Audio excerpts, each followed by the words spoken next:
Hello check hello. जी हाँ, हर साल की भांति इस साल भी नवजोत कंवरिया समिति आप सभी को हार्दिक हार्दिक अभिनंदन करती है और करती ही रहेगी। तो उठाइए दोनों हाथ, शंकर भगवान की। हारे दे हम टांग जे बोली देवो घर में, देवो घर में, देवो घर में। हारे दे हम टांग जे बोली देवो घर में। गजब के मस्त बानी बाबा के मगन में, गजब के मस्त बानी बाबा के नगर में।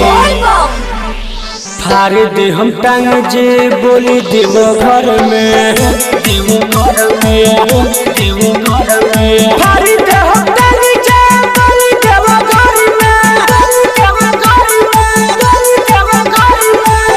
जी हाँ, आप सभी श्रद्धालु भक्त से नव निवेदन है कि कृपया शांति बना रखे और शोर शराबा न करे।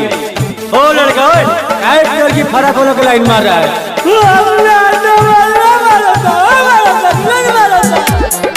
आरके रिकॉर्डिंग स्टूडियो कोटवा।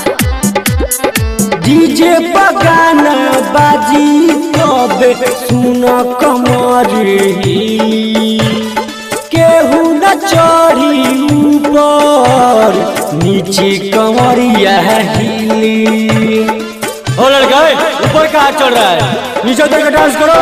डीजे बगाना बाजी तबे सुन कमरी, केहू न चढ़ी ऊपर नीचे कमरिया हिली, नीचे कमरिया हिली।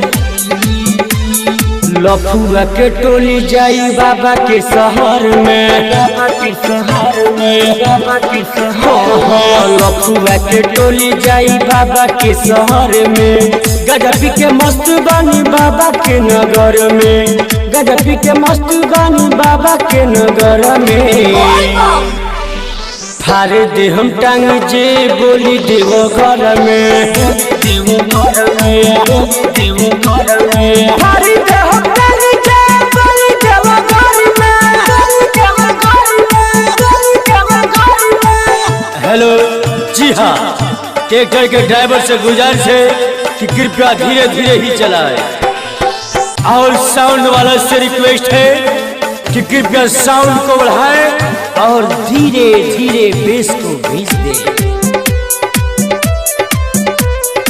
आरके रिकॉर्डिंग स्टूडियो कोटवा। देवघर नगरिया है बाबा दुआरिया, झूमत सभे जाता।